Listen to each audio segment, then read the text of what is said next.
Canada has always been known as a safe, welcoming place, the kind of country people flee to when their own homes become too dangerous to stay in. But somewhere along the way, the meaning of refugee and immigrant got blurred. And now we're bringing in more people than we have houses, more patients than our doctors can see, and more workers than there are jobs. My guest today knows this firsthand. 20-some years ago, he fled a dangerous situation in Sudan and came here as a genuine refugee. When he went through the system, worked hard, and built a life. But today, he says Canada is no longer the safe, stable country it once was. And the way we handle immigration is part of the reason. We're going to talk about what being a real refugee means, why cultural fit and shared values matter, and how letting in too many people too fast impacts housing, healthcare, jobs, and of course, safety. This isn't about hate. This is about protecting the country we love for the people who are already here and for those who truly need a safe place to call home. Welcome to the Black Sheep Podcast. What Canada represents to me, that's a deep one. Yeah. I haven't thought of that, but okay. Or like what it represented when you came here. When I came, okay. Mm-hmm. Okay. Yeah. So. If you can remember. I mean, I know you were just a baby, but. No, I can remember because I remember when because I used to love hockey. I used to love hockey. I still do. So my mom and I would do is we would just sit back Saturday night, always just watch the Leafs. Just always Saturday night in hockey. It was just me and her. But my little brothers were still around, but it was like bonding time for me and her. Oh, so it just cute. Kind of just represented peace. You know what I mean? Yeah. So, that's so cute. Yeah, thank you. And now they fucked up hockey even too. Yeah, Don Cherry's not around anymore, and that makes me super all the sad. fucking gay pride bullshit and all the did you see the Punjabi national anthem the other day? Oh, that was in Winnipeg? Really? Yep. Oh man, that was just a spit in the face to Canadians. I know. It's like I hope you're recording. Are you recording right now? This is great. Perfect. Yeah, no, 100%. Wow. I couldn't agree more. It was just when I seen it, I was just like, there's probably so many people in the crowd right now. They're like, yeah, my country's gone. My country's gone. And I was watching something earlier today about I don't know if you know the Nelk Boys and stuff like that, and they're getting some heat because somebody asked him about how Tim Hortons was in Canada, and he was just like, all I'm gonna say is if I go to a Mexican restaurant, I want to get a shawarma, I don't want to be served by a white guy. Yeah. So think about it the other way. Yeah. Mm-hmm. If I want to go to I don't even want to say it, but you guys got what the premise is. Yeah. So Yeah. And it's just, and then I started commenting. I was like, yeah, ever since all of our institutions, like Burger King bought out Tim Hortons. Yep. It's dog food at this point. I don't even see why people would go there to get food. I barely go there for drinks. Yep. And just I slowly watched every institution in Canada just slowly degenerate after year after year. And I think it ultimately started in early 2000s, not early 2000s, late 2000, early 2010s. Yeah, exactly. So, 2010, that's when I can start to backpedal and think of when things started to change. And I even was caught up in that for a while.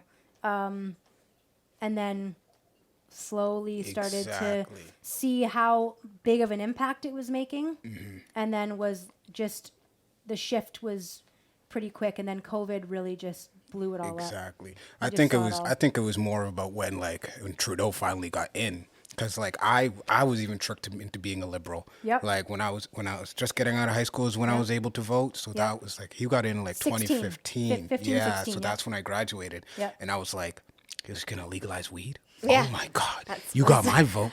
You got my got vote. our vote too. Through the country, just let me smoke weed. 100%. So, and then even I was telling my friend earlier today, we were just looking at this high Q weed store. Yep. And I was like, I do not want weed to be legal anymore. Yep. Right. It's just destroyed everything. They're everywhere now. Yeah. And he was like, why don't you want weed to be legal? You smoke it all the time. And I was like, it's not fun anymore. Yep. It was more fun, trying to hide it from people, just going to the forest. And now that weed became legal, all the people that were talking shit about me smoking weed, saying, "Oh, you're destroying your life," they're smoking weed now. Yep. Yeah, they're smoking weed now. Now it's okay. And they're smoking government weed now. They've taken it out of my hand and your hand. Yeah. We used to be able to grow our own weed and sell it and make a little side business out of it. Now they've got their hands in it all. Mm-hmm. So not only is it a monetary thing where they're gaining and taxing, but they're spraying it. Yeah, And with they're a lot of genetically chemicals. modifying it so that we are getting sicker by smoking Yeah, it. we think we're getting better weed. We're Right. like, look at this flower. How is weed getting stronger and stronger Right, every year? right. Those are questions we should ask. How is weed getting Absolutely. stronger and Yeah. stronger every year? Absolutely. Yeah.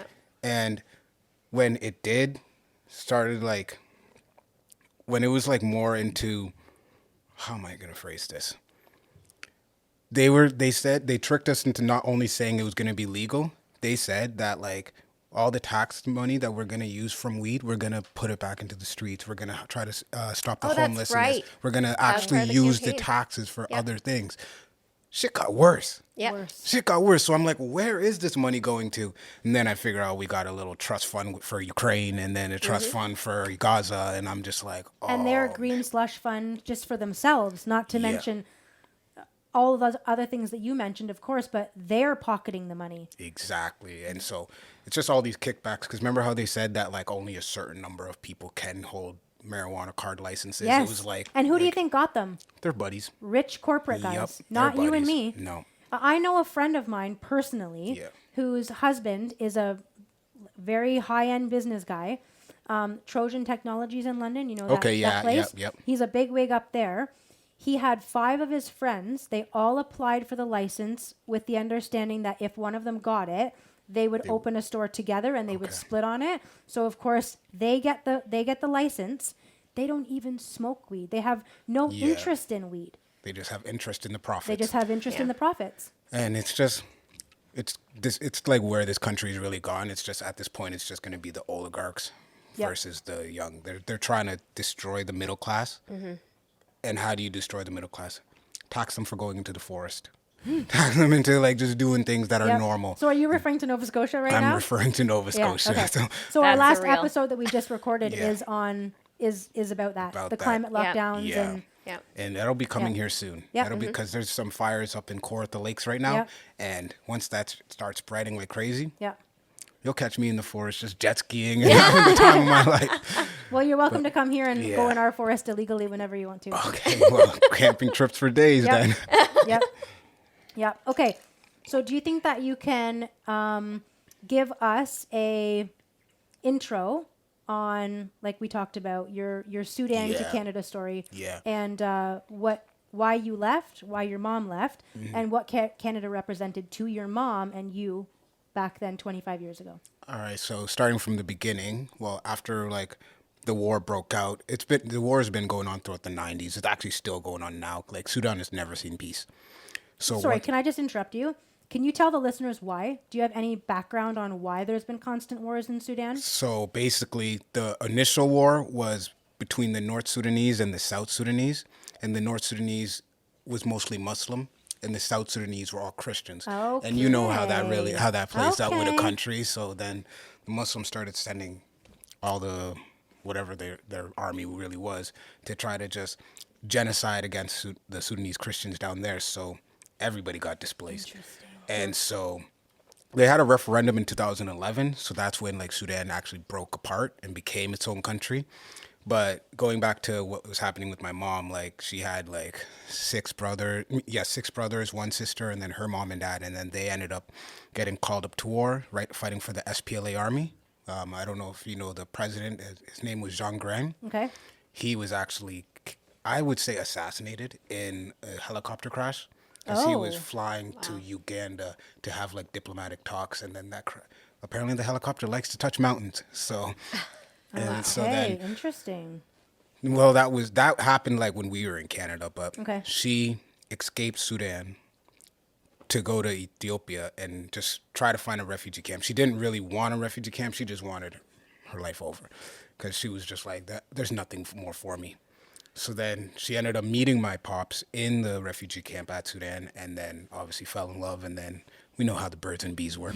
So then they had me, and she was just super worried about raising a child in a refugee camp at the age of like 17, 18. Right. So she was like, I need to get out of here, anywhere out of here. So she was like applying for like asylum in other countries. Because apparently you can do that. You can just send other countries asylum. And then Jean Cartier, sponsored my Jacques family. Chirac, oui. Yeah, he was a liberal, but Yeah, that's he was a good prime minister. Yeah. I have to say. Yeah, I'm sure he made mistakes, but yeah, but this is when liberals were actually like more Liberal? normal. Liberal. Yeah, so yeah.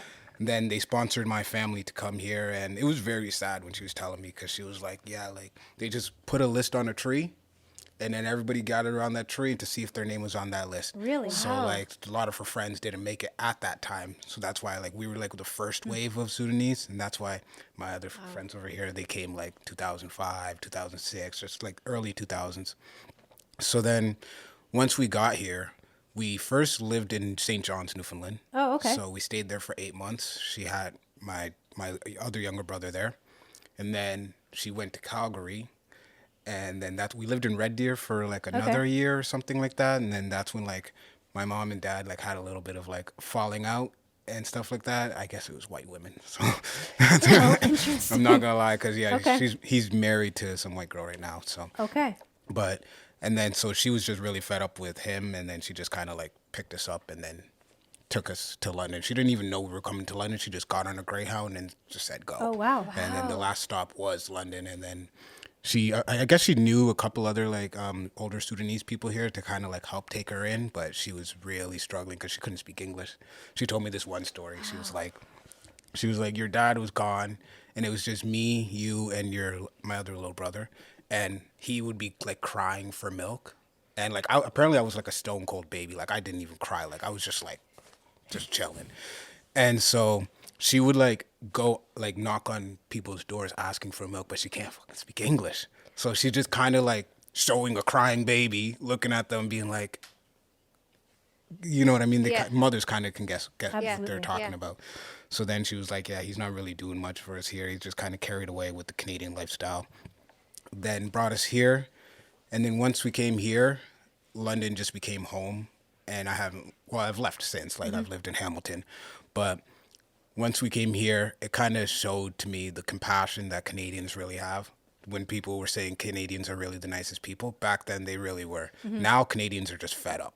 They're Yeah. not. They are nice. They're just fed up at Yeah. this point for getting screwed. Yeah. So, and then we just kind of, it was just me, her, and then she had my other two little brothers out there.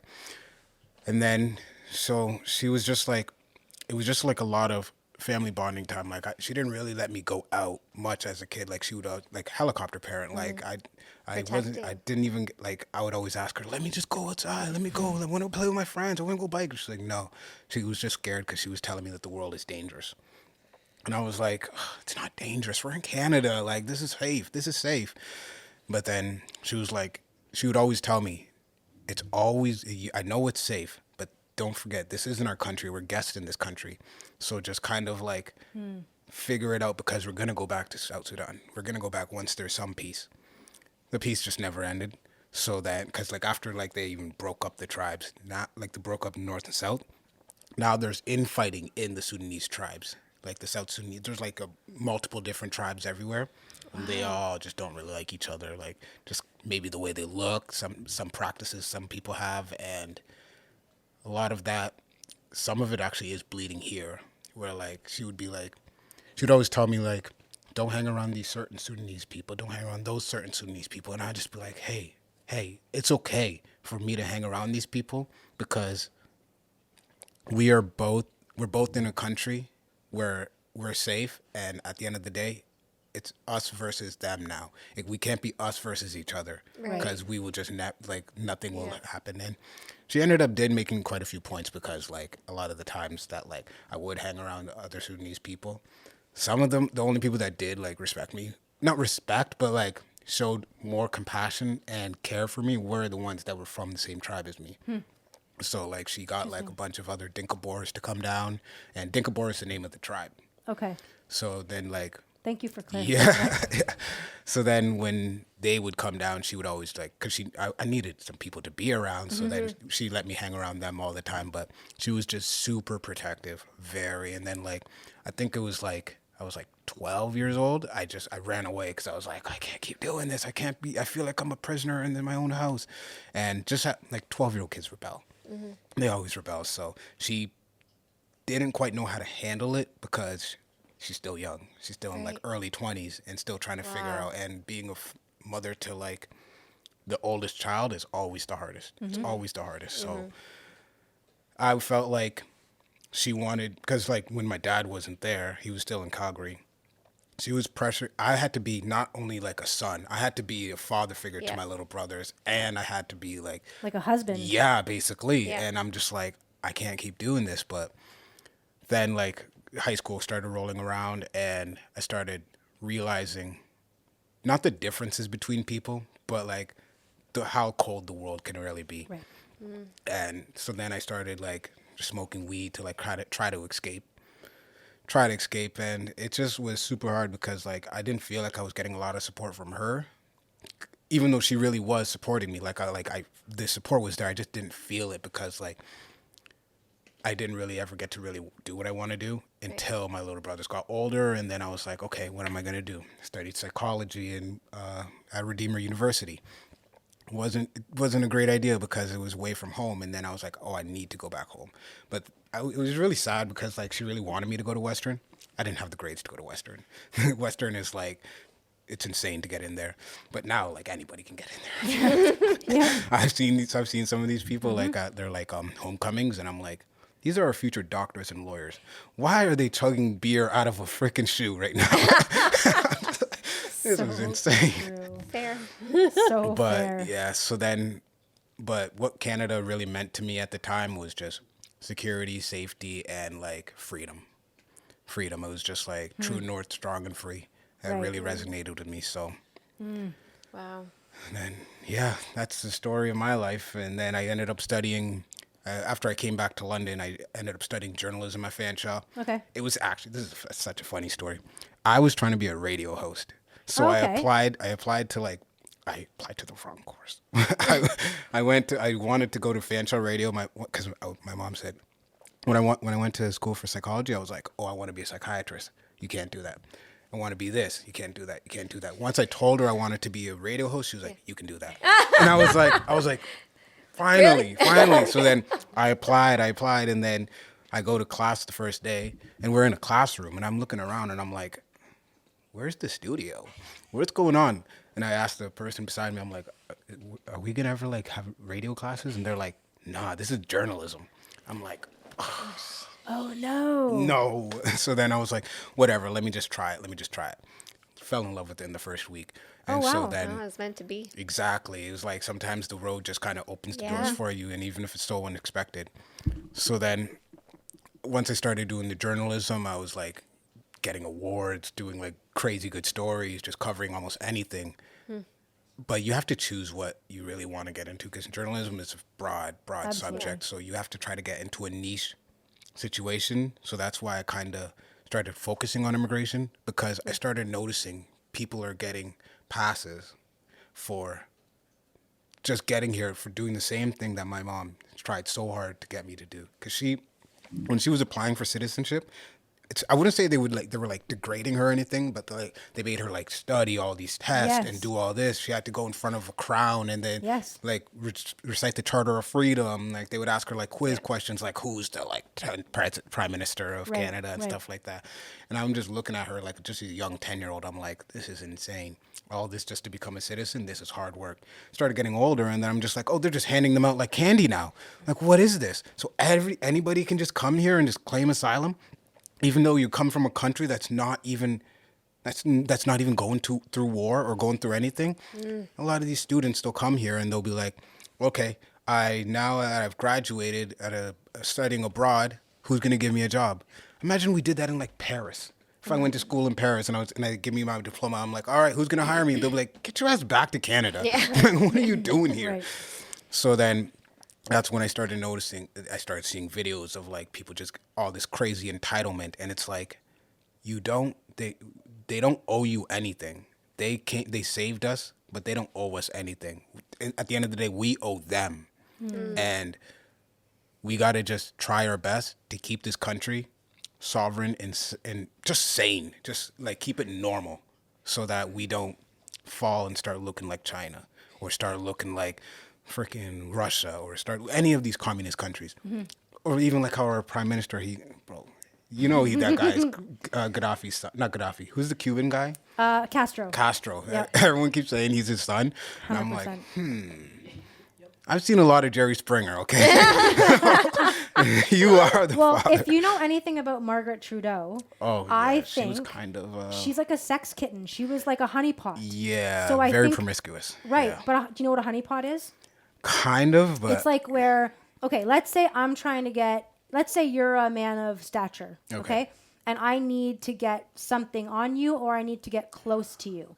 So we bring in a spy, some kind of, it's like a spy, Yeah. but she's like a sexual Yeah, being. yeah. So she To gets trick- to yeah. you with sex and then like latches onto you. She can get information from you. She becomes your confidant. She may marry you. She may have your children. But then you go over to Cuba. So she's married to Yeah. Pierre Trudeau. She goes to Cuba and gets very close with Fidel Castro. And I think you're right. I've seen the pictures myself. I've gone down the rabbit hole. And Yeah, it's not that deep. it's not that deep, and it's very, very, very convincing. Although he does look like his like does look like Pierre. Pierre, He looks like both of them. It could be she had sex with both of them in a short period of time, and somehow there's Yeah. like both sperm in them. I don't know, Yeah. but it looks like both Exactly. for sure. Well, with my experience with conspiracy theories, a lot of them are true. Yep. Yep. A lot of them aren't, but a lot of them are true. And there's enough of them can be true to be like, all right, I got to question this. Yeah. I can't just believe what the government's telling me. Absolutely. That's right. Because like when Absolutely. the government tries to tell you something, well, we're the government, we're here to help. Have you been down? I'm going off topic, but have you been down the Brigitte Macron? That's my And favorite one. Mine too. Mine too. Mine too. So are you listening to Candace? Yeah, Candace okay. Owen. She's Yeah. one of the greatest journalists to ever live at this 100%. point. So, because like she was only doing it by accident. Yeah. She was just like, "Yo, someone told me that this woman is a man. I don't believe that. Let me check it out. Holy shit, she's a man." Yes. And So the next rabbit hole for you to go down is Diana Fox. Do you know that's Mark Carney's wife? Wife? the weirdo looking one. And yeah. I'm telling you, she's a man. I think that she's also a trans. I need to go down that rabbit. You got to go Yeah. down it. The only pictures I've seen of her were at the actual like inauguration, Yeah. when they found out they were Yep. winning and doing Yep. that weird cringy dance and Yes, stuff like that. yes. So I Yeah. was like, oh man, we got some softies in government now. We Yep. got some softies. Yep. So Absolutely. and it was like when that whole election was going on. It wasn't even an election about Canadians. It was an election to see who could hate Trump the most. 100%. There was nothing. They obviously proposed things to do, like, oh, we'll fix the housing, we'll stop crime, we'll make a lot of alliances with a lot of countries. Nothing's ever happened since. No. It's been like what, 8 months now, and And we still have our tariff at 35%. Yeah. Nothing got adjusted. Nothing Yeah. got resolved at all. no. He hasn't done anything. And in fact, China just put a 80 or 75% tariff on our canola oil, yeah, which I is like seen our that. major export to China, Yeah. which will decimate our industry. And because China knows that we need them Yeah. way more than they need us. So that's why like they can really just do whatever they want, and that's how like America's treating Canada. Canada's became known as the nicest country in the world. And don't screw with Canadians. To hey, we can fuck over Canadians all Yep. we want because they're just pushovers. Yep. Yep. They'll sell us their land. They'll sell us Their natural oil. resources. Exactly. Like They'll how are let we everyone selling? in. How are we selling LNG and we don't even use it? Right. What is it? And we sell them our crude oil, Yeah. but we can't refine it. No. Why not? We have everything that we need to refine our Yeah. own oil, but yet, We pump it out the ground, send it down south to refine, and then it comes back up. It's like, and we pay oh, triple the price. yeah. If It's we could like, refine our own fuel, we'd be paying 80 cents a liter again. Back when I first, okay. I've never seen that price ever. Okay, What the so I started working at a Sunoco. You probably don't even know what a Sunoco is, but No. Sunoco used to be the #1 gas station. It's all over America, but they got bought out and they're not here anymore. I started working at a Sunoco in 1997. Okay. Okay, and the gas was 55 cents a liter in 1997. Yeah. By the time I got out of high school, it was about 80 cents a liter, and when it hit 80 cents a liter, shit was hitting Yeah, the fan. people were freaking out. Yeah. Freaking out, okay? But I moved to Alberta in the year 2000 for a year, and gas was $1.25 a liter back then, and $8 a pack for cigarettes. Cigarettes here were $4.25, Yeah.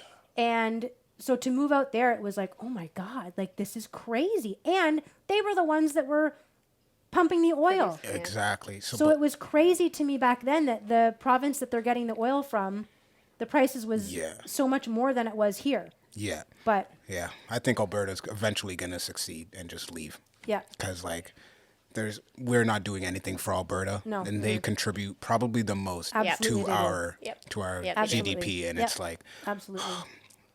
I don't like how, like, Ontario can dictate what Alberta really wants to do. They want to build a pipeline. Let them build a pipeline. It's not coming to Absolutely. Ontario. It's just going Absolutely. south. Yeah. So it'll just be a lot easier.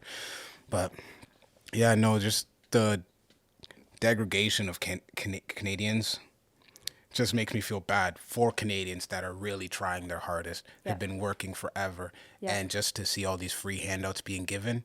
Like I'm only 28, and I think I'm never going to be able to afford a home. Right. That's so disgusting. I know. should be affording a home right now Yeah, you off should be. one Absolutely. salary. Absolutely, you should So be. no, I don't need to work two jobs. Like, but My brother and I bought our first condo together in 2007. okay, Colborne and York, downtown Yeah. London.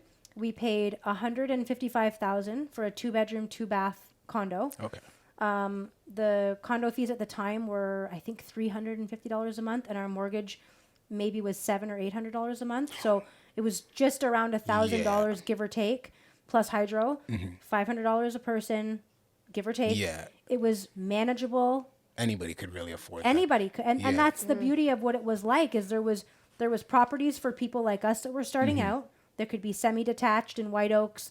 There could be condos downtown, Yeah. and then there could be large 3-4 bedroom homes Yep. that middle class and upper class, and you worked your way up. We kept the condo, we rented it, we bought a bigger house, we sold that, we flipped other houses. That's how you made it. Exactly. Now you can't even get in. You can't get in. Go ahead. I got in I was 23 years old, bought my first house. Okay. I think it was $125,000 Wow. And that was in London? in London. Are you sure? in the East End You sure it was that little? I can't imagine that I paid more for my condo than you paid for your house. in 2012. But maybe I would say more like 180 would sound right. But maybe. Okay, maybe it was a bit more than that. But either way, I mean, to But be not a 20, lot more. to be 23 and buying a Yeah. home is incredible. Yeah. Just now, out of school. Yeah, now like I'm having conversations with my friends being like, okay, let's pool our money to buy But one that's how house. that's how Right. young people are having to do Yeah, it. And it's just Yeah. Yeah. they're figuring out, they're like, when they told us that you'll own nothing and be happy, Bang on. that's what they're really doing Bang now. on. So Yep. they don't want us driving cars because how do you think they're gonna really initiate this electric car thing? Like Well, where I- everyone needs an electric car by like 2030. Like, Well, what? I think that they're going to. I think number one, they're going to make gas prices so high that you can't. The average not gonna be person can't affordable. afford it. And then I don't know if you Yeah. remember this. You might not. Sometime in the early 2000s, they started creating the emissions program, where every so many years, when you had to re-register your vehicle, you would have to take it into a mechanic shop, and it would have to pass and a it would certain have to emission. pass Yeah. a certain emission. And if it didn't, get There's- the fuck out of yeah. here. Your car is not legal anymore. So I think gas prices, and they'll make some kind of other emissions Yeah. test. And if your car 2015 and below doesn't meet it, They'll restrict. Yeah. they'll restrict it. Or they'll do that, and they'll probably be like, we'll give you incentives on buying electric cars. Yep. It'll be Yes. way cheaper to get an electric car, and if you Yep. drive a gas car, there's going to probably be a tax on it. Yeah, every they'll just year. make it unaffordable. Exactly. And I've also heard we have a 72 Monte Carlo in our family. Okay. Which to you, I don't know if you know what that I means. know what a you Monte know what Carlo it is. Yeah, I know cars. Okay, so I have a 72 Monte Carlo that was my grandfather's that he passed on to my grandma, and then she passed it on to us. And I have heard rumors that those cars will be banned Wow. within the next 10 years. Classic automobiles will be banned. Probably because there's not a computer in there. No, you can't turn it off. You got it. Yeah. Yeah, you can't turn it off. not green. And of course the emissions on them are Yeah. are not great, but I mean it's not like they're everyday drivers. You're No. not driving those cars. They're show cars at this Absolutely. point. Yeah. Absolutely. So, Interesting. But they okay. can't be controlled. No computer. Absolutely. yeah. They want to be able to shut that car off That's right. anytime they want. That's right. When I was watching when I was watching the movie Leave the World Behind. I don't know if Oh, you've seen yeah. that one. Yep. And then all the like Teslas just start ramming into each other. Yeah, I was yeah. like, Oh, that could actually happen. Absolutely, So, it could. They just have to like flip a switch, fry the computers, and or hack the systems, and that would be very Turn very off the simple. grid. Exactly. So you mentioned earlier about your situation, your mom's situation with fleeing, life or death, literally, Yeah. versus seeking a better economy. So we have refugees now that are refugees Yeah. that are not life or death, I don't think, but they come here to seek a better economy. What's your take on that? I think that they should just fix their own economy. Like, if you really loved your country, you wouldn't run away from it just because you can't make any certain amount of money. Either like vote your economy, or if you're gonna come here, realize that you're not gonna be. It's hard to explain. I don't want to say like treated like second class citizens, but you're not really citizens when you are running from something that is not dangerous. Right. And so here's an example. I was at the, I don't know why I want to say DMV, MTO, Yeah. getting some licensing stuff done and to renew whatever.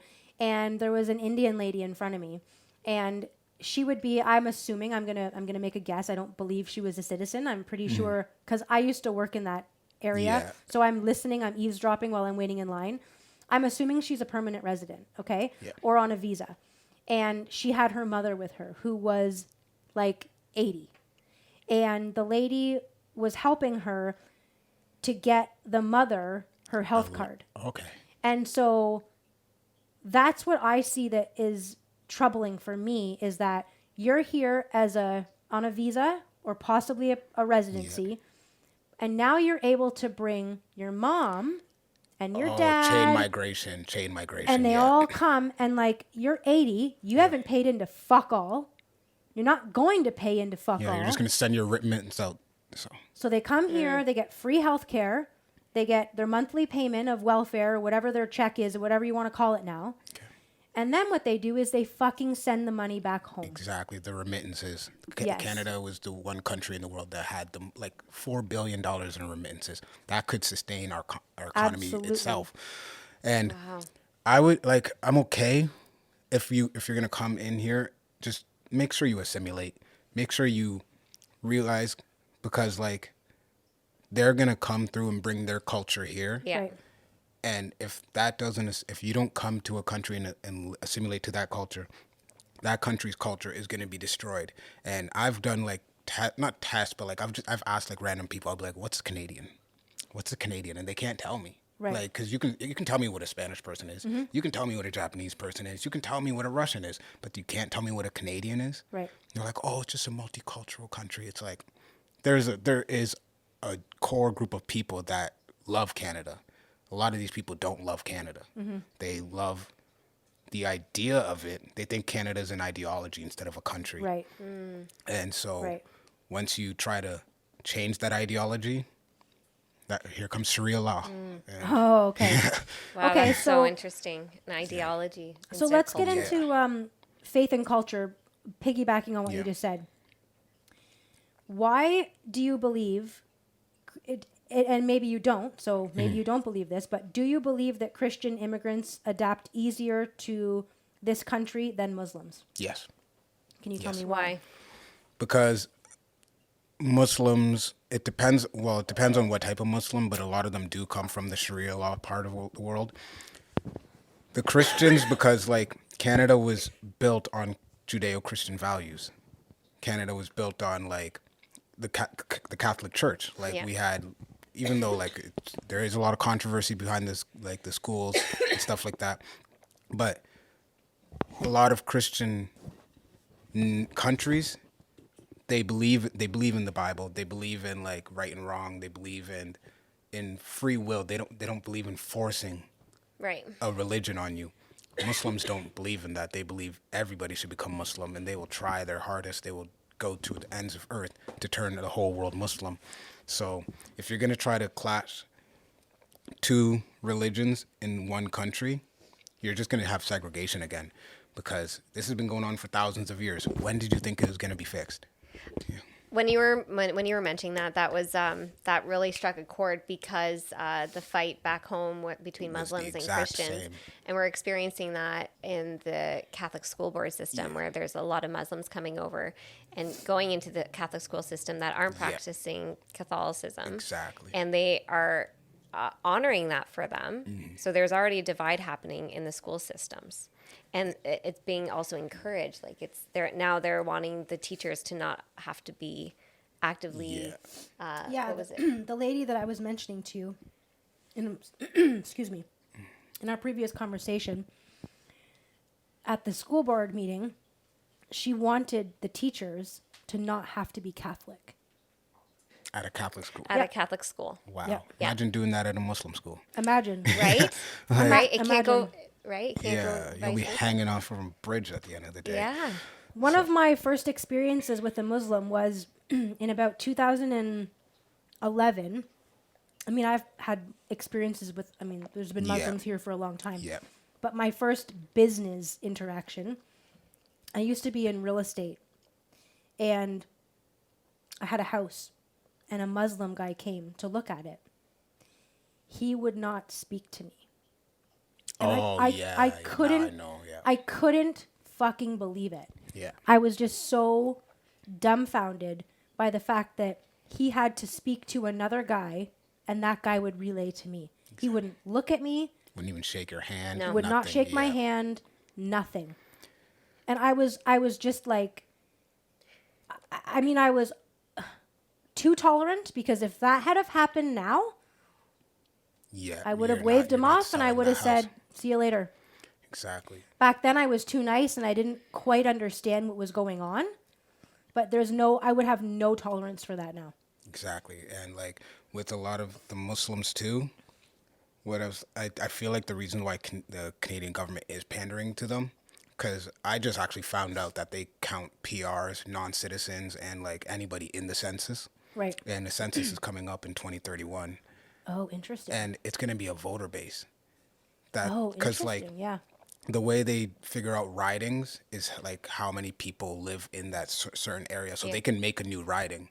And then Yeah. I asked Google. I was like, okay, if they make a new riding, who should the MPs pander to? Should they pander to the small group of Christians or conservatives that are actually voting, or are they going to pander to the people knowing that's going to be a future voting base? Right. So that they know that they will always be in power? Because like it's super, I don't want to say it's sad, but like my mom always tells me vote liberal in every election, vote liberal, and I Every understand immigrant does. why. Every immigrant does. Yeah, I understand why, because the liberal government brought us here. Yes. They Yep. basically saved us. So I'm just Yeah. like, oh, but I don't believe in some of their values that are saying. So Especially that's- not now. Yeah. And they make you think that. It's not like the conservatives never brought an immigrant into the Yeah. country during their reign of power. Stephen Harper brought in a lot of immigrants. However, he did it based on availability of housing, healthcare, and homes availability. Okay. Not just, so it's not like during the conservative reign, they closed the border and said no fucking immigrants. It's just Merit based. merit-based and based on what we as a country, infrastructure-wise, can handle. Exactly. This is why now we have 4 years waiting for a hip replacement surgery. Oh man, I hate Nobody can get a family GP, that. What's that? a Like a family doctor. General practitioner. Oh yeah. Yeah. They can basically do all the perks of being a Canadian without believing in Canadian values. Yes. And it's just, who do you pander to? They're gonna obviously pander to that future voting base That's who right. are That's right. Muslims or people from other countries. They don't care about Canadians anymore. Canada is not for us. No. So It's so sad, eh? it Yeah. literally breaks my heart even just saying it out loud. Like Yeah. What do you think about public safety, crime rates, vetting failures, and gang activity that's changed over the last, say, 15 years? it's been getting a lot worse because we just let them out and everybody goes out on bail or gets put on an ankle monitor. There's no really punishments to any of it. The only people that really get punished are people that really stand up like the trucking convoy people. Yeah. Like Yeah. they're Yeah. going to jail for years. Yeah. When I'm seeing every week story after story, rapist got released from jail. Yep. Yep. Child murderer gets Yep. released from jail. There's Yep. the one I just seen was this woman in Toronto got 16 months for manslaughter. Who gets 16 months for manslaughter? crazy. Like, so That used to be like at least a 15-year yeah, sentence. that's what like even though it may be an accident, it's Yep. still you gotta pay your dues. Yep. But Or they're- how about the guy that robbed the LCBO in Toronto? He robbed the LCBO. He escaped and drove the wrong way on the 400. He murdered a family of 4 vehicular Yeah. in the accident, and he got probation because they didn't want Yeah. it. This is the worst part, because they didn't want to impact his road to citizenship. He's not even a fucking citizen yeah. yet. Well, That is So- so disturbing. So, if you go to prison, you're not going to get your citizenship. So we're going to just. Yeah. But the guy, the army veteran in Nova Scotia who broke the rules and went into Yeah. the forest, $28,000 fine. Yeah. Or if Jen and I were to sell some of our golden raw milk, yeah. an $850,000 fine. $850,000 for selling raw milk and up to 5 years in prison. So that story is true because I seen a video of like this farmer and he was complaining about how much milk he had to dump Yeah. because he was over quota. Yeah. Yep. And then I was like, yo, there's no way they're just doing that. Like, Yeah. So they can't your even mom, donate it. your Yep. mom who needed milk for you and your Yeah. brother, we would rather have a farmer dump it out than to let him bottle the excess and give it away. He even said that I would rather give it away, Exactly. but I'm not allowed to. Yo, that is it's just another way of like they're really trying to control and really turn this country into literal communism Yeah. at that point because like you want to keep your citizens all as scared as possible. So that's Yes. why they're letting these Yes. people go like free on the streets and not go to jail, but then like we get a strong traffic ticket and then like I don't pay a bill, all hell breaks loose. But Yep. What do you think of the gang activity? And I'm specifically discussing, I would say, Punjabi or Indian, because I'm hearing a ton and reading a ton about, especially in the GTA, but it's here. So It's here. in like in the Indian gang culture, there's actually a gang war in India between like the government and like the Khalistanes. Right, And the okay. Khalistanes are like they're the actual terrorists. I don't know if you remember, but they shot down a plane I do. from I Canada do. to India. Yep. And And, Jagmeet Singh had something to do with that because he's a terrorist. He's labeled a terrorist in India. He can't go to India. Really? No. wow. Oh, because he supports the Khalistanes and stuff Yeah, like that. but he had more to do with that plane crash than I can't remember it right now, but he had something to do with that more so than meets the eye, and he is banned from going back. He Yo. can't go there. He is a labeled terrorist. Yeah. And I know Yes. there's like a lot of like MPs in Canada that are aligned with this terrorist group. Yes. Yes. Feeding information to the Indian government, or not the gangsters in Indian, the Khalistan. to be like, yo, you have somebody on your hit list. He's actually here in Canada. Just fly over and then deal with it, and then go back home. It's so easy, and That's so fucked up. it is so disgusting. And what I've noticed is like, because even like the gang culture from Canada, because gang violence has always been a thing, but like back in like the 80s, 90s, and even in the early 2000s, it was like organized gang culture. It was Yes. like Bloods versus Crips, or this Right. gang versus this gang. Now it's just a bunch of solo, egotistical kids Yep. that just want a quick fix or trying to get as much money as possible. And then that's why you see little spurts of violence instead of like Right. on straight up gang wars. And Absolutely. Now I'm Italian, so I would say that my mafia, my mafia family, was at least when the mafia was the gang and ruled shit. There was a respect, Yeah. and there was there's a word that escapes me, but it was ethical to a degree. There was there wasn't random killings. No. Things were very controlled and well operated. they police towns better than the police. Absolutely. right. Absolutely. And it was not regular people that were being murdered. It was bad guys. Yeah. Bad guys were getting taken out. And now I feel, not that I'm saying that it's right, I'm just saying at least there was some kind of an ethical component to it. And now I feel like it's Chaos. It's chaos, and it's everyone for themselves, and it's the more that they kill, the merrier. Like the car. The car. 14-year-old kid that killed that lady just because he wanted her car. Like, whoa. What? The disregard for life. It's like, is it like how they were raised? Is it the music? It's like, it's all a bunch of other things, but it's just the fast life and trying to get as rich as possible. Yeah. And Yeah. Now, speaking of that, I want to actually ask you about that. So, in the 80s, so I'm born in 81. yeah. Canada was already like very multicultural by then. Okay. We had brown kids, so I don't really remember where they were from, if they were Indian or where they were from, but I had a couple brown kids in my class, and then I had a couple black kids in my class. Yeah. And to be honest with you, and we had Asians, Polish, Italian, Portuguese, we all did not see color. No one cared. If you were an asshole or a bully, you're an asshole. you're an asshole. Yeah. But everybody played together. There was no, oh, I have to go play with the black kids because I'm black. Oh, I'm Asian. I have to go play with the Asians. It wasn't like that. We all played together. We all went to each other's houses. We all experienced the Polish food, the Portuguese food, the Italian food. We loved it. And then all of a sudden, I felt like in the 90s, I saw it happening in high school. I started high school in 94. This is the rise of gang gangster rap, okay? So I can remember there was grunge. I don't know if you know what this is, but I've grunge. heard of it. It's so like Nirvana, yeah, like that kind of stuff. yeah. So we all wore like bell bottoms and like weird, like old vintage clothes. That was who I was a grunge. And then there was preppies that wore Hilfiger and like all that kind of stuff. And then there was a subset of like gangsters, okay, like hip hop people. Yeah. But the funny thing is that there was white guys, black guys, in each of them groups, yeah.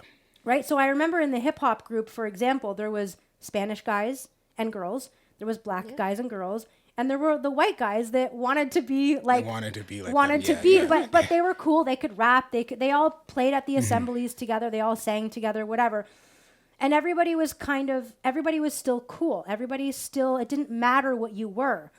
But then I felt like around 2000, there was a divide. And I started to see all the black kids more hanging out together. And it just seemed odd to me that I don't understand this. Like, why? Yeah. So I'm curious if, like, you felt like the hip hop movement, if that kind of culture played a role in who you thought you should hang out with, or who you did hang out with, or no, it was just you were like me and you hung out with everybody regardless of what they looked like. Yeah, I would say it was a lot like that because, like I said in the earlier conversation, like I was the only black kid in my elementary school, and then once I went to high school, there was obviously a lot more black kids there. But the hip hop culture definitely did kind of like boost everybody's egos up. Everybody thought they were better than everybody, and when people would see me hanging around white people, they would actually bully me and be like, "What are you doing? What are you doing?" They call Really? me call me Vanilla. Like other my black nickname people? was Vanilla. Yeah, I was like, "Oh my God, you guys are just the worst." But Wow. I think what really caused that shift was like the first wave of immigrants that really came to Canada, like when you were in elementary school and high school. Those were the ones that like had merit based. They were like, we'll get it. Doesn't matter but with their color. And then once like all the good people, like the people that started businesses, the people that wanted to contribute to Canadian culture and into the economy, once they like either like their kids grew up or like they just started bringing way more people in, they started saying like, you're not like them, they'll never accept you, you gotta always be with us. And that's with like a lot of immigrant groups, because they just were like, we can't really blend in because they're always going to hate you. So I don't know who started this divide, what entity was trying to say that, oh, we're multicultural, we're all one, but still nitpicking like, hey, Right. the white people are always going to put you down. Oh, the black people, they're always going to make you want to be a rapper. There's only 3 ways out: rap, basketball, or whatever. And it was just like, once they started dividing in-house, that's when kids started growing up and being like, oh, I don't like this group of people, I don't like that group Yes. of people, Yeah. and then there's just no fixing that at Right. this point, because they're now going to raise their kids like that, and Right. those kids are going to be raised Right. like that, and then here we are in 2025, everybody hates each other. It's so Everybody confusing hates to each me. other. Here's another weird example is, so my daughter, I told you she goes to a Catholic school. Yeah. And they had a fundraiser for the grade 12s for their prom. And they have a petting zoo. And whoever this petting zoo company was, they canceled. So the principal called me and said, I know you have a small farm. Can you bring anything to the school to Yep. So I said, okay. So we spent the day. We brought Peggy, the little sheep, Yeah, because she yeah. was really little at the time. And we brought about 10 chickens. The interesting thing was the black kids were obsessed with the black chickens. And I found it fucking like I was frustrated. And I said to one of them, I said, you understand that when all of these chickens were born, they were like 10 days old, 15 days old. When they were all born, They're all yellow. they were all yellow. Yeah. They were all the same. You could not tell who was who. And as they feather out, this is the breed, this is the breed, this is Yeah. the breed. So I said, like, they're all the same. When you cut them open, they're Yeah. all the same. That's crazy. It doesn't matter. Yeah. And when I was in college, university, one of my professors did an experiment kind of like that, but like not with like chickens, but like he gave like once everybody was like walking in the class, he gave everybody a chip. Everybody a chip. And he just said, just mingle. Just mingle. Tell me why everybody with the red chip was all hanging out together, everybody with the blue chip was all hanging out together, all the green chips. We didn't even know what the experiment was. We were just like talking about amongst ourselves. It's inherently a part of the human trait where we're always going to be like us against them. Right. Oh, it's always going to be the Dolphins versus the Raiders. It's Right, always like, right. yeah, I'm gonna Right. hate you because you're Yeah. a Dolphins fan. I don't Yeah. care about Right. your personality. It's just you're a Right. Dolphins fan. Right. It's just what humans have always been. But we came to a part in life, like I believe, like once crisis happens, like when World War II ended, like I believe from World War II to like 2000, it was like probably like the golden years of westernized culture until everybody wanted to be in Western culture, but they didn't want it to be the Western culture they Right. seen. They wanted to be the ones they got. They just wanted the fruits of our labor. They wanted Right. they wanted to exploit what we've built, because I look at a lot of third world countries, and I'm just like, it's 2025 there too, right? You guys can build this up and fix your economy. It's not like it may take a little bit, but like if you're gonna come to a different country, you got to assimilate. That's why I said like earlier when I was like, if I was to go to France and try to go to school there, and then try to live in France forever, if I don't assimilate Right. in any of these other random country cultures, they're gonna oust me. So why does Canada have to be the one that's only following Right. these civil rights rules and stuff like Right. that? Like every other country is the same. Yeah. So I'm curious then. So when I was growing up in elementary school, we were taught about the melting pot versus the mosaic. Okay. So I don't know if you've heard of that. No, I know what a melting pot is, but not the mosaic part. Okay, so this is how they described Canada to us as kids. That Canada is made of a beautiful mosaic, which means we have all these different people that come from all these different countries to represent Canada as this unique mosaic of different pieces, different cultures. Yeah. Okay. And that the melting pot is when we all go into assimilation and become one culture. And that's not good. That's bad. That's bad. Why did they say that was bad? Because then we don't honor everybody's culture. And that Canada is, we want to honor everybody's culture because that's what makes Canada Canada, is that we have so much diversity. See, that's so interesting because when I was a kid, there was no mosaic. It was all a melting pot. And we all had our own culture. I'm Italian. Yeah. We ate pasta. That didn't change. We Yeah. loved our gardens. We loved tomatoes. We loved our family. We loved wine. We got together. Yeah. We're loud. We use our hands. None of that changed. No. Right? None of that changed. Everybody was able to keep their own backgrounds, their own cultures, but you you assimilate. could come to my house for dinner. Exactly. Because we all had something in common, though. That's what was Right. the thing. Like the one thing that we had in common is we're in Canada. Yes. And there's a certain part of Canada that we can't just lose. Right. And that's when, I guess, the mosaic of having all these pieces together, it never works. I can't name one country where like having multiple different cultures doesn't it works, Right. but like Well, it's and Canada needs its own culture. exactly. Right. Once Canada has its own culture, Then we have then values. exactly. We can obviously honor Yes. each other's cultures, and Right. I love food from all around the world. Yeah.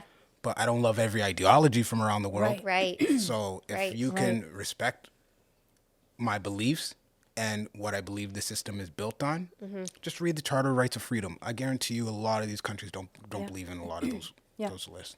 Interesting. Yeah. And I think that's like, again, I hate to pin it on Muslims because I'm not, but I am to a degree, but I'm not trying to. It's just I worked for a Jewish family in Toronto. I never really knew a whole lot about Jews or Israel. I didn't really know a lot about it, but all I knew was that they treated me very well. They were very kind to me. They had their own rituals, like it's Friday, we don't eat this. But they never put that on me. They never asked me to participate or not participate. I never had an issue. And now all of a sudden, with the Palestine conflict, I'm very confused as to why I have to hate Jews. Because no Jew ever did anything to me. No Jew ever came into my country and told me, I can't do this, I can't do that, I can't do this, I can't do that. I never heard one Jewish person ever say anything to me about that. But I had a Muslim guy come to our home twice. I hired this guy. I don't know why twice, but I did. And both times, the last time was worse, he told me he did not agree with how Jenny and I live, and that his wife does not sexually satisfy him, and that he would be willing to take me on as his second wife. Which is allowed now. Yeah, It's legal. in yeah. Which is Canada, now right? legal. It's insane, but Yeah. But he would take me on as his second wife, and that would be more appropriate for me. And I was like, yeah. what the fuck is this? Like, I've hired you, I've paid you, I've been very kind to you. You're entitled to I don't care. I hate LGBTQ. We don't like gay people, and we're all gay. Yeah. And we don't like we hate it. movement is, yeah. We Yes, hate the it. movement. We are not associated with it in any way, shape, or form. I'm not pushing that on you. Don't fucking come into my home and tell me that you don't agree with how I live. I haven't done anything to you except pay you more money than I probably should have because you sold me on rollers and shit that I didn't fucking need. But again, I'm just saying, no Christian or Jewish person ever told me how to live my fucking life. Well, because to become a Jew, it actually takes a long time. Yes, and it they does. don't really go hunt. They don't really go evangelizing they don't. people. They're like, No, they no, don't. we stick with ourselves. Yeah. Christians, they want you to come, but they're not going to force you. Like, No. if you went to a church and you left that church, they're not going to come looking No. for you. Like, No. Yeah. So, but it's in the Quran saying that you have to convert everybody. They want the whole world to be Right. Muslim, and Right. that's just not the way that you should be living, but that's how they want, that's how they were taught, and they believe that book, the 1,000-year book, word Yeah. for word. Yep. So that's why they feel the pressure, they feel more inclined to converting you Yeah. than actually like Trying to caring about who you right, actually are. Right. Trying to learn who. Exactly. Yeah. And why do you believe in that? Because Yeah. like a lot, I've seen videos of like a lot of these white people converting into the Muslim religion, and I'm like, you guys really don't understand what they're gonna do. You try going to Qatar and having your hair down. You try going to Syria Right. and wearing a crop top. Like, Yeah. you will not make it long. Or Queers for Palestine. Try. Oh, Right? it's like they want to be thrown off a bridge. Like, Do you know that Yeah. that guy, that man in London called Stevie that's like this trans man, but like it's the ugliest woman trying to be a guy. And she's like an activist. And anyway, she's in that, like, there's this event this weekend coming up in London. Okay. Do you know what I'm talking about? It's like a No. Free Palestine oh event. yeah, I see them every Okay. weekend. Yeah. So they have this big event at Reimagine. It's like a shitty fucking food store Yeah. thing in London. And they had these, someone sent me a flyer. I don't know if it was a joke or if it was real, but they sent me a flyer. And it said at the bottom, it was a mandatory masked event. You must wear a mask In 2025. to attend the event. my And then in the small fine print, it says unmasked areas, an unmasked area will be provided. So they're segregating us based on whether you're going to Yeah. mask or not mask. And the guy that's promoting it is, I can't say he's Palestinian, but he's Yeah. Muslim and he's from that area somewhere. Okay. Yeah. He wears the Khalif, Yeah, whatever. yeah. And I genuinely commented, and I just genuinely said, because it was, he had posted this Stevie, who's again a female trying to pretend to play the game of being Yeah, a man, playing dress up, yeah. playing dress up because she's mentally ill. And I said, and she has a Queer for Palestine shirt on. And I said, can you explain to me how this works when you would be thrown off of a building if you went to Palestine? Yeah. And my experience is that I've had a Muslim tell me that they do not like how I live and that I should be married to him now and I should leave my wife behind because that's how they feel. Well, of course, you know, you can't really say that. So he came back with this crazy thing. And then he basically said, there's a genocide in Palestine. And how dare you stereotype Muslims this way? I'm like, how dare you tell me that my lived experience is not the truth? That's my truth. That's that happened to me. That's my experience with Muslim. That's my experience. Don't tell me that that's not fucking valid. What are you talking about? I think that guy is probably, he's just looking for something to fight against. Yes. Because, like, a lot of the times now that, like, gay marriage is legal, they don't have anything to really fight for. So they Right. want to fight against any type of Right. oppression. And Right. and it's just all fake. And, like, especially, like, when you're saying, like, the masked area, that they're just doing that to kind of hide for cannon fodder. Right. If, like, anything was to go down, nobody can really get caught because everybody's Right. masked up and everyone's Right. wearing keffiyehs. So Yeah. how are they going to point out who's really causing any Right. issues? Yeah. So it is just I find very, that to be insane. You have to wear a mask to attend this event. You have Like- to hide your identity. Right. too. So when I was in my 20s, and I that's kind of the time frame when this happened, but because I would watch cable TV, there was a commercial on Muslims of showing different people, like all different races, saying, I'm Muslim, this is Muslim face, this is a Muslim face, to normalize Muslim by showing different people Right. to help people be okay with Muslims in Canada, Oh, to wow. normalize it. yeah, that's crazy. Well, Once- sorry. I was gonna say, once you got to really separate religion from state at that point. Even though, like, our state is based on a religion that the Muslims hate, so that's Yeah. why they really want to come in Yeah. here and just they tell you the good parts of becoming a Muslim. Not like there are some good parts that they have thought of. Yeah. But majority of it's bad, and Yeah. they won't tell you that until you've already converted. And think about how easy it is to convert to Muslim. It's like 5 minutes. Right. Like Yeah. anything else, like to become a Christian, you actually have to, not have to, but like you got to accept Jesus Christ as your Lord and Savior. Yes. Yeah. To be a Jewish, I don't really understand. It's a what long they do. process. It's That's a the couple long of years. It's a long process. Even to become a Catholic, Yeah. RCIA is what it's Yeah. called. And You it's got to be confirmed. yeah. You got to It's go a through. it's a yeah. 1 year. It's a 1 year course if you have never been baptized. It's a Yeah. 1 year course from start to finish. It's intense. So I was watching Love is Blind. you know that show. I've heard of it. I've heard of it. Anyways, our daughter likes it, and now I'm watching it because I love to psychoanalyze all the people.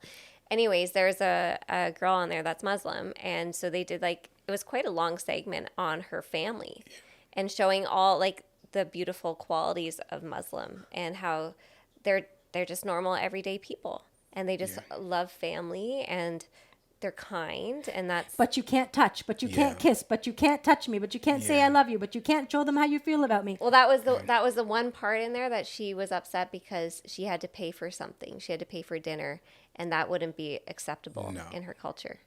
Yeah. Yeah. They can't even leave the house without permission. Right. That's crazy. Right. Like if the people that are like Queers for Palestine or even any of these uneducated college kids were to actually go on a trip to go to any of these Muslim countries, their lives would they would come back being like, okay, we cannot bring this here. Right. I've seen Right. some crazy things. I've seen little kids getting, I don't Raped? know if No, yeah, absolutely. It's Yeah.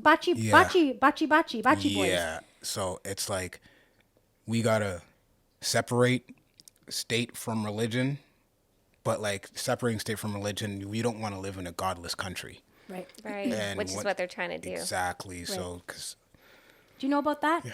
You probably Jen tries to keep herself away from a lot of these things, but Yeah. do you know about the bachi? Am I saying that right? I'm Bachi, pretty, yeah. bachi. I thought you were going to talk about bocce Anyway, ball. I don't. no, That's, no, it's not the Italian game of bocce ball. That's like lawn bowling almost. Yeah, like, yeah, okay. yeah. Anyway, this is in Afghanistan. Okay. This is where Afghani men do not ask. Sorry, bachi bazi. Bazi, Thank you. okay. This is where Afghani men keep a boy, a small boy. Yeah. Parade and him around like a girl. They dress him up, they put lipstick on him, they put him in a dress, and they anally rape him over and over again for years. And this one interview that I saw with this fellow, they said, "Does your wife approve of this?" And he said, ugh.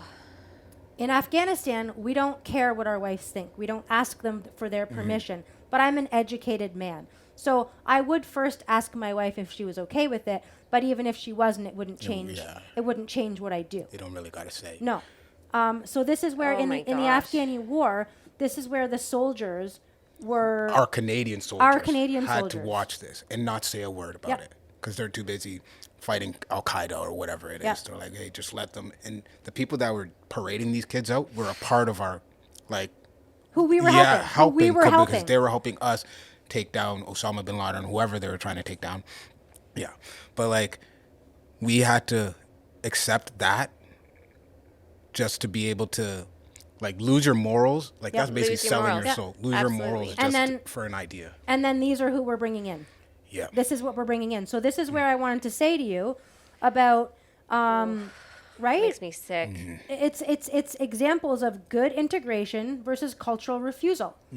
So we're being asked right now to bring in, again, you came from the part of Sudan that was Christian. You share the morals and values that I do. I don't care what color your skin is. I care that you don't think it's acceptable to rape a 9-year-old boy. We agree on that. There's no disagreement there. But if you bring in the Afghanis, the Syrians, and again, there's Christian Syrians that came in the 90s. That's great, wonderful. I don't care. If you're Christian, I don't care. The Christian Syrians in the 90s assimilated quite well, actually. I know one. He ran a restaurant that I went to every Friday with my grandmother, and he was a lovely, lovely man.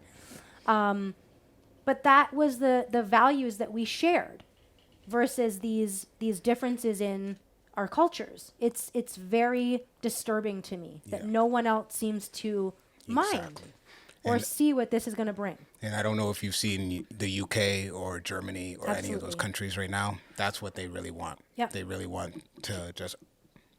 It's the great replacement at that point. Yes. And Yes. it's not that they're trying to replace black people because that's what they try to say. They're like, oh, they're trying to make this country just white, just white, just white. It's no. You guys are trying to make this country into something it never has been Right. and it never will be. Right. And you know, the as much as I hate the royal family and the monarchies, the monarchy is what ended slavery.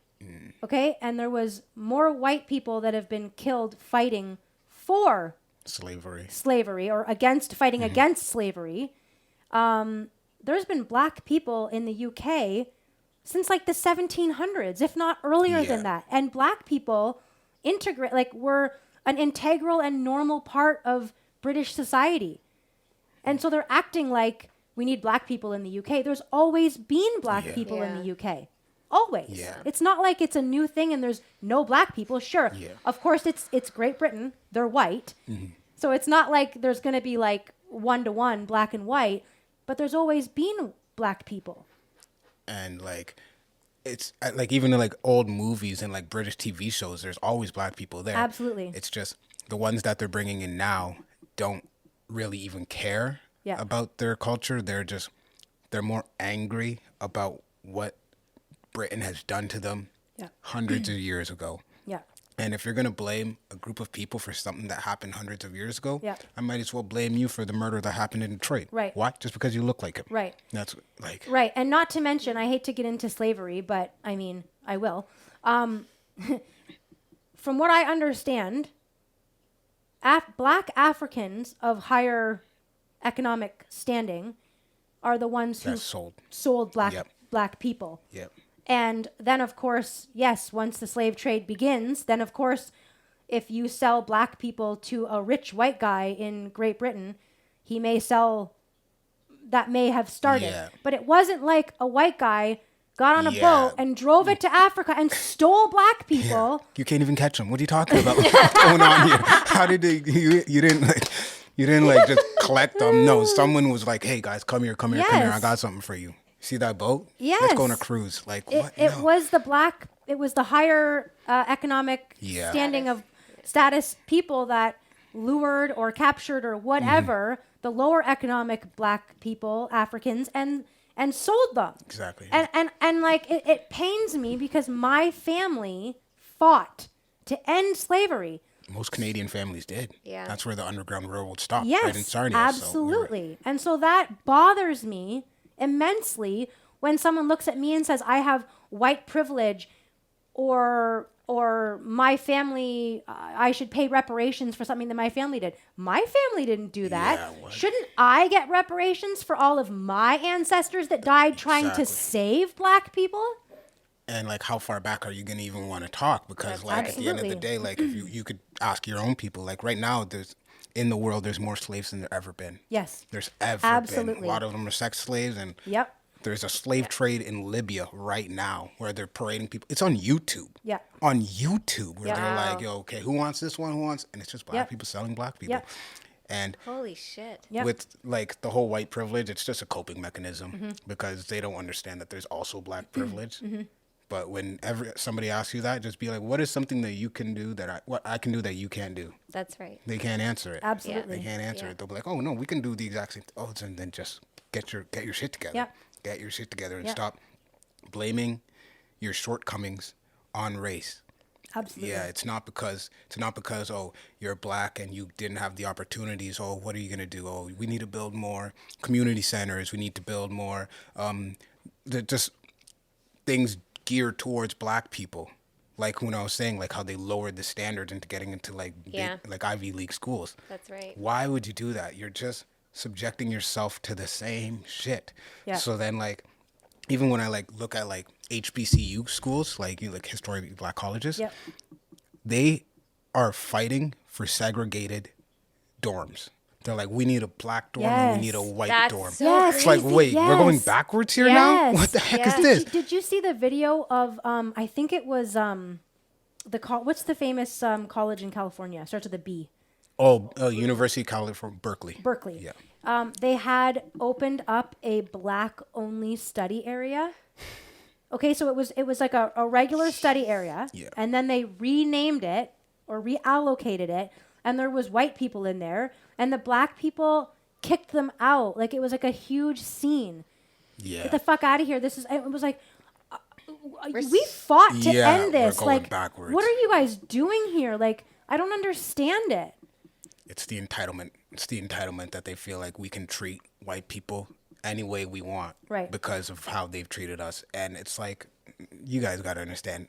The black people that were owning slaves, and the white people that were owning slaves in America was like a small Yeah. majority of people, small group of people. So they still, even to this day, think that they won the Confederate War. Right. And you just got to accept that there's always going to be racist in the world. Yeah. Always. Like, Yeah. just don't blame everything on race. Just when you find someone that's racist, you will know. You will know. Don't think everybody is inherently racist.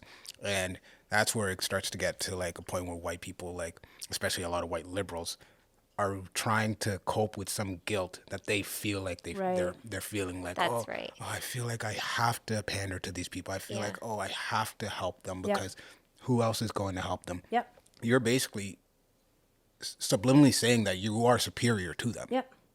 So you are like, Absolutely. you're like, oh, we gotta help them. We're Absolutely. better than them, so we gotta I take them feel- out the mud. Yeah, I feel absolutely. bad, so I should. Exactly. Yeah. And that's probably more racist.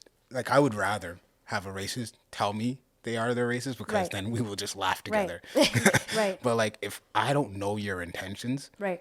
if you're just gonna say, oh, I'm helping you, I'm just gonna give you, like, not charity, but like, oh, do you need a place to stay? Are you sure you don't want to go home tonight? Like, oh, is everything okay at home? It's like, duh, everything's okay at home. What are you talking about? Like, not everybody's in our community is oppressed. I don't even believe that we're being oppressed anymore. I don't even know how to say that. We're striving, but we are breaking ourselves down Right. through black culture. I Yep. find that shit the most disgusting thing in the world. Where, like, I'll look at videos of, like, just like I'm watching a lot of body cam footage right now, and why is it that it's just always just angry black women causing issues, or why is it always black people that they're like, oh, I deserve to take this, and they're just always trying to blame it on anybody else. Right. Sometimes you gotta accept your mistakes and stop blaming others. Once you blame others, you're gonna try to find any reason, and then you're gonna be arrested, and you're gonna be like, oh, this is racism, Right. racism. You're the Bro, victim you robbed constantly. somebody just Right. now. What do you Right, mean this right. is racist? Right. Why are you pulling me over? Well, so I'm one of my Jen knows Yeah. it. One of my best friends. Her name's Mez. She's a cop. She's black, and she always says, I don't pull you over because you're black or because you're white. I pulled you over because you're speeding, Yeah. because your tail lights out, because you don't have a valid license plate. Because you broke the law. If you don't break the law, Yeah. you're not going to get pulled over. I get pulled over all the time. Ask Jen. All the time. Yes. Why? I have to use cruise control like it's my Yeah. fucking job, because otherwise, like, I'm crazy. So I like use cruise control just to avoid. But if I'm doing Yeah. 120 and an 80, I'm gonna get pulled Exactly. over. It's And when just- you approach my car, if I All windows down, Right, hands on the steering right. wheel, and just agree. Don't fight with them. Right. Once you fight with them, then they're gonna start using force. And it doesn't matter if you're black or white.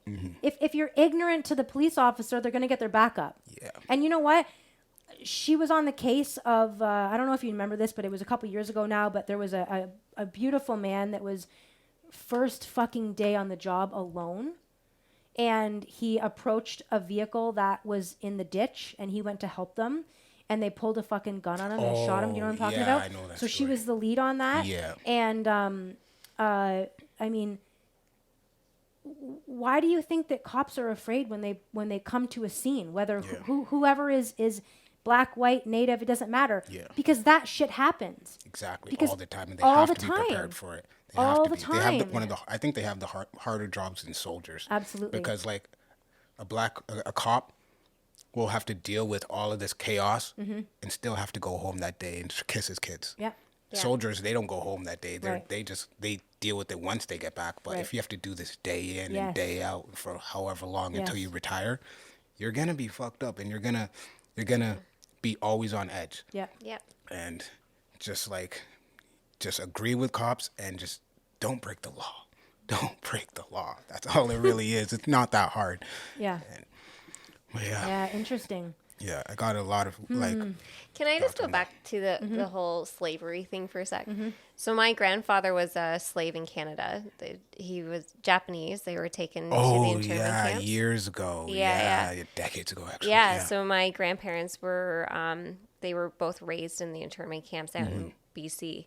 Nobody wants to talk about that. No. Holy, No, they I don't. forgot that we did that to people. Forgot What about the that, hell? right? But he was a slave for Canada. He had to build the roads in Canada, and we have documentation that he was I forget the actual word that they used, but some sort of he was a rebel. He was defiant. Defiant. That's the word. Defiant. Defiant. Because he would challenge back. Because he was taken from his Yeah. home. They had a farm. They were fruit farmers. You know that they took all their property, they seized it, they sold it, their jewelry, their possessions, their animals, everything. They hid like photo albums and jewelry. They hid that in the walls of their home because they were told they can go back to their house after the war. Yeah. And then the government sold off their Yeah. property. They're like, oh, we don't got the keys. We don't got the keys. That is so sad. I completely forgot that was a dark period. But nobody talks about that. Yeah. We only want to talk about, black versus white. We don't want to talk about what happened All here. slavery. Yeah. Right. And I mean, Exactly. and you talked about slavery earlier, but green energy is one of the biggest factors in slavery today. You have these poor people on the other side of the world that are mining lithium for your fucking green energy. In Congo, yeah. Yeah, in the Congo. Yeah. These are women that have literally a brand new baby wrapped on On their back while they're digging while through they're the mud. digging away Yeah. for lithium so we can have fucking green energy and windmills and shit that are the last thing from green. All in the name of just saving the planet. All in the name which of is saving the planet that's only gotten 70% greener in the last 50 years. Facts. Right? That Yeah. CO2 takes up 0.0004% of the overall gases in the atmosphere. The one made from Canada, right? Overall in the world. Overall. I'm just saying, overall Yeah. in the world, if you take up all the gases that make up our atmosphere, CO2 is 0.004% of the gases. That is fucking nothing. It's nothing. Yeah. And I mean, to be frank, most people don't know this. Farmers buy CO2 For the and pump it into their greenhouses to make their fruits and vegetables grow bigger. because plants eat They They eat need it. CO2. Yeah. So okay. that's why Canada is net zero already. Yeah. And I don't understand how people don't understand that. We have more forests than we need. anywhere in the world. Yeah. And we are net zero because of the amount of forests that we have. We take care of our own CO2 production, Yeah. which again, CO2 is not the enemy. It's a wonderful gas. We need it. But it's just the stupidity of people that don't want to. They don't want to Yeah. listen. They don't want to learn. They just want to Yeah. regurgitate what. I would say like it is a lot of stupidity, but it's also a lot of the liberals selling feelings over facts because you don't want to know that like there's Right. 30,000 polar bears now. Right. And when they were telling us that the polar bears are going to go extinct. Right. Or I seen a story yesterday about like the coral reef in Australia. They're like, it's dying. It's like, no, that happens to coral reefs. They bleach themselves when temperatures fluctuate. Oh, interesting. I didn't know So that. yeah, Okay. like because they take the plankton and the algae Okay. that comes from the plants, right? And then they do photosynthesis, and then they go to the coral reefs, and then they exchange the energy from the sun to coral reefs Interesting. in exchange for a place to stay. And when that plankton or algae starts to like die off, and it shoots it out and then brings another one in. But once it's shooting it out, it bleaches itself for self-preservation. Oh, interesting. Instead of like, because when it's colored, they're using a lot of energy to try to stay Right, alive, and right. then they try to tell us that the reefs are dying, and they'll show you a picture of like just white reefs, and it looks disgusting. Right. But they're not telling you why it actually happened. So it's just Yeah. it's basically Interesting. regenerating itself. Exactly. Or they'll show you Interesting. like because when I was a kid, I was always scared. They convinced me that the sun was gonna blow up in my lifetime. You know, that was one of the scariest things in my life. I was like, when is it gonna happen? I know. 10 billion years from now? Oh my God, we got to do something now. And I I'm know. like, they were just selling feelings, and that's what right. humans really enjoyed. They don't want to Yeah. hear what the facts really are. Yeah. They tried to sell us on that the sun was bad, and when we were kids in the 80s, nobody really wore sunscreen. Yeah. And then in the 90s, that's when sunscreen Everybody came started out. coming. But I was, my mom didn't really, I don't know, my mom didn't care, so Yeah. we never really wore it. And I moved to the Bahamas Mm-hmm. in 2003 to work for a few years, and all the Bahamians oiled up. Like Mm-hmm. everybody was putting on oil, and I was like, yeah. So like I never believed. I always saw the Bahamians just they loved it, and I loved it, and I just was never going to think that rubbing these chemical substances into my most porous organ was a good idea. And I had people tell me for years, you're going to look like old Leatherface when you're 40. I mean, I might not look, I don't know if I Yeah. look good or not, but I'm 44 Yeah. and I don't wear anything. And then it's the ones that have been lathering it on. It's disgusting. Skin cancer, When you come up with an right? invention that nobody needs, you have to Right. go to the government to Right. try to sell it on to people, just Yep. like the vaccine and Yep. stuff. They came up with something that nobody ever needed. Right. And they just had to push it on you because Yep. because your life is in danger. Yes. Oh, yo, Yeah. it's an existential Yeah. threat. It's Yeah. like, oh man, when is Yeah. everything's an existential threat at this Yeah. point. Yeah. So Interesting. So do you have anything else that you wanted to touch on? Anything that you... No. Yeah, if you have any other questions, I'm just You guys are more just so open much to- alike. Like I'm loving Yeah. this. I love mirror talking of to Jess. you. I love talking to you. Okay, well, let's end with what do you think some solutions could be? The solution for Canada is a Yeah. whole moratorium. You got to shut the door. Like Yeah. you can't go if your house is on fire, don't go save the neighbors first. Right. Right. So close the door until for like at least 10 years so that people can actually assimilate. We have enough time to start building houses. We have Yes. enough time to get these homeless off the street and put them in either. This is going to sound so messed up, but there's 3 options. You integrate with society, you go to jail, or you get put in an institution. Hey, man, listen. Let me That's tell you how it something. used to be. Yeah. That's Let me what tell it you was. something. You can't take care of yourself.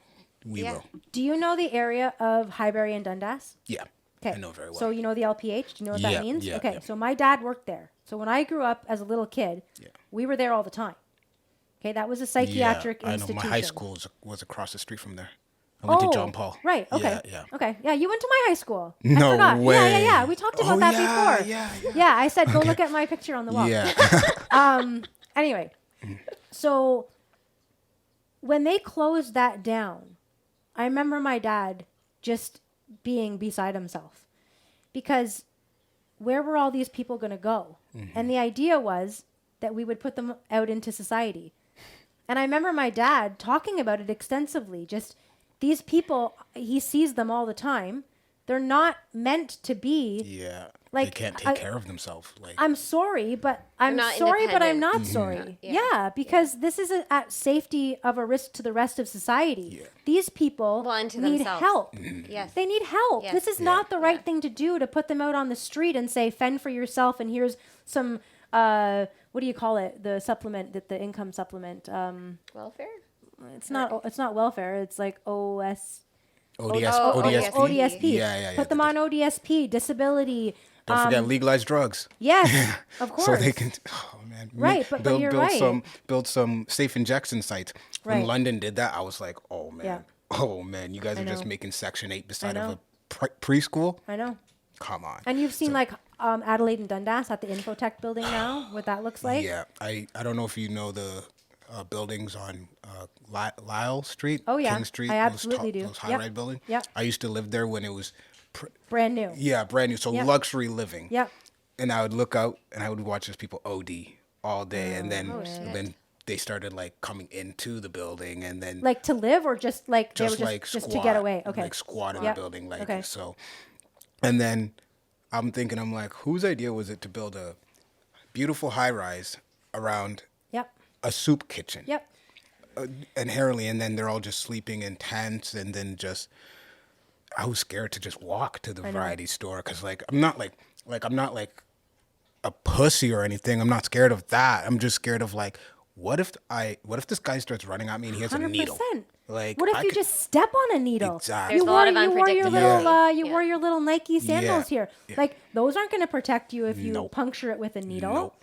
So Yeah, I actually, like I said, I was in the business before, and I remember when those were going up, I got a call to help rent them, and I was like, absolutely not. No. I do not want to be in that area. Like, whose idea was it to build these units? These buildings will be trash Yep. within 3 years, and I've never seen one normal-looking person coming out of them since. Yeah. I mean, the first year they sold, a bunch of kids. On yeah, it would was be literally. I was in my early 20s. They Yeah. were like, they're like, yo, this is posh Yeah. living for Yeah. Right. students and stuff Yeah. like that, and everybody wanted to be in that building. Yeah. Until they got into that building, and Yeah. they're like, oh my god, Yeah. where do I live in? Like this looks like Zombieland. Like I've Yeah. seen this in the movies. So, Zombieland.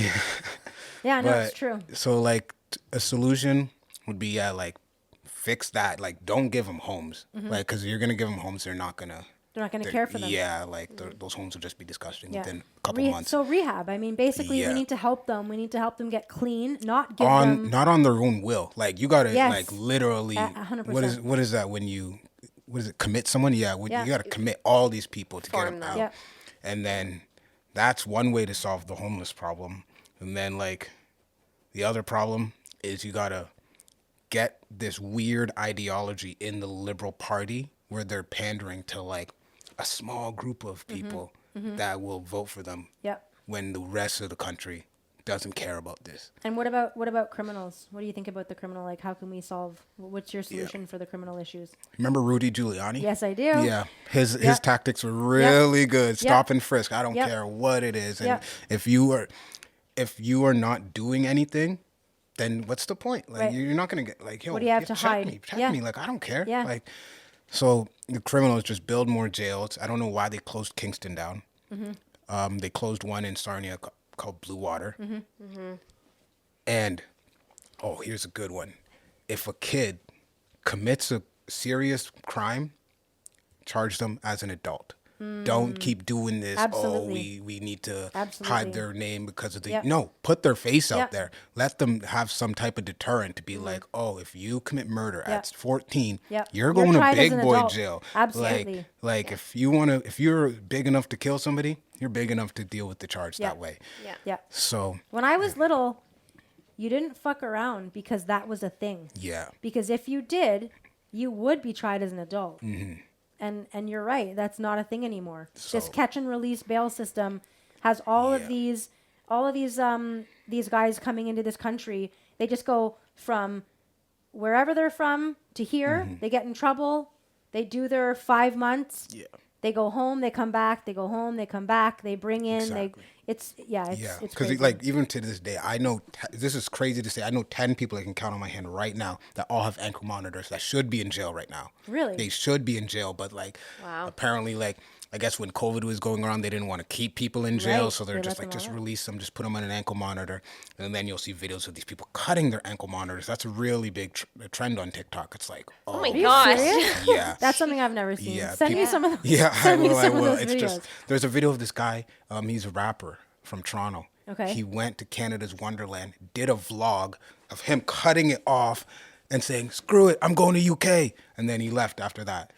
Like got on Yeah. a plane and left? Yeah, well, he like not at that moment. He was in Canada's Yeah. Wonderland doing a vlog and shit, and then he was like, "Yo, Drake invited me to Wireless Festival in UK. Let's go." Because like the UK and Canada are so intertwined that like criminals that can't go to the States, they just go to the UK.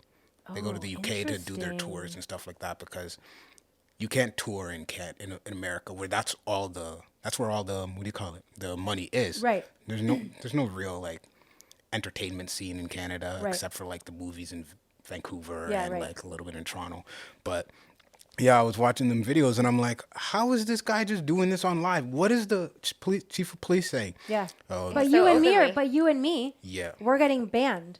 We're getting flagged. We're the bad guys. yeah, just for speech. Right. Just So for they're speech. coming after us for speech or going Yeah. into a forest, but Buddy can cut off his ankle bracelet and post it online and nobody gives a fuck. Nobody cares. The kids think it's cool. They're like, "Oh my god, no way you did that! No way you did that! Yo, get away, get away!" And I'm like, "Oh man." Oh wow. So, and one more thing to do to fix it is we gotta have like not programs, but like events that promote Canadian culture. Like when we gotta on Canada Day, we gotta let fireworks happen. We can't just let Yes. fireworks happen on Diwali.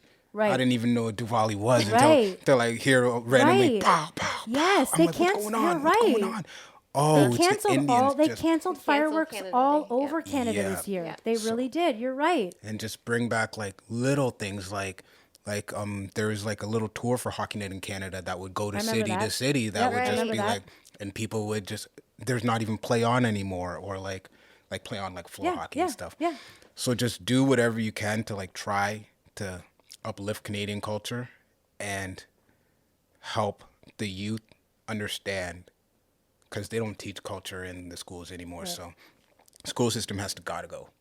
Yep. Even the Catholic. I thought the Catholics were going to be good. Even when my mom sent me to Catholic school throughout all 12 years. Yeah. Tell me why. Like I told you, tell me why was there a hallway dedicated to the immigrants? We called it the immigration center. So, and it's not like they were like gathering there and getting the school assigned their lockers there. There was a hallway. wow. Yeah, there was a hallway strictly just for immigrants, and then a hallway strictly for like people with like developmental disabilities. Yeah. There was a hallway just for stoners. There was a hallway just for wow. athletes. And it was just like, we didn't think anything of it. We just, like, we're kids. We're like, yo, I'll meet you at the stoner hallway. Oh, I'll meet you at the immigrant hallway. Right, It's like, right. oh, wait. They were segregating us from the jump Right. without us That's even crazy. thinking about it. See, Yeah. that was not how it was when I went there. Yeah, There no. was obviously like the special needs class. Yeah. But those kids were in our, like, I remember there was this girl named Katie. I'll never Yeah. forget her. She was, had cerebral palsy Mm-hmm. and she had a motorized wheelchair. And like, she would like, we liked each other. Yeah. I used to joke around with her. Yeah. She would fucking hit me with her wheelchair all the time. She'd come up from behind and she'd Yeah. fucking in religion because Yeah. they were in our classes. Yeah. That was the thing, is that you got to know them. You got to understand their disability, and it was neat to interact with them. And she'd fucking hit me from behind, and then she'd go, Yeah. and she'd laugh at me. Because you were treating her like a human. Yeah. A lot of these, like, the teachers and stuff like that wouldn't treat them as not human, but they would always be like, you gotta just be okay with them. Don't call them a retard. I'm Right. glad that word is back, by Me the way. too. I am so glad that word. Everything is fake and gay Yeah. and retarded. Like, that's Oh, 100%. man, the world yeah, is I couldn't fake and agree gay, more. yeah. Yeah. So yeah, other than that, the only other way to be able to fix it is just love being Canadian. Yeah. And when people come here, make sure that they understand that you gotta at least be Canadian. Because if you try to bring Sharia law or try to bring this Punjabi law or like no more shitting on our beaches and stuff like that. When you have to put signs up on the beach that say no shitting on the beach, there's a Yeah. fucking problem. Import the third world, you become the third world. Absolutely. So yeah. I like that. And Let's then- end on that. Yeah. I like that. Well, Wow. if it's okay with you, I mean, I think in the future you should come back. Yeah. No, I really want And to we come can back. we So can talk about. yeah. We'll discuss Yeah, other yeah. things and we'll figure out something else to I talk would about. love But to. I would love this was to. great. I had a great time. Thank you so So much. thank you so much. Yeah. And anything else that? Well, can you just share how the listeners can find you? Yeah, Oh, absolutely. you can find me on Twitter. It is Odyssey, AUDICY 519. But I'm more active on TikTok, so it's at RUDumbDog. And I love it. and then I love you it. can find me on Instagram. I'm pretty active on there. It's Ajax 519, AJAX 519. Perfect. So, yeah. Cool. Thanks so much. No Okay. problem. Thanks, Ajax. All right. Okay.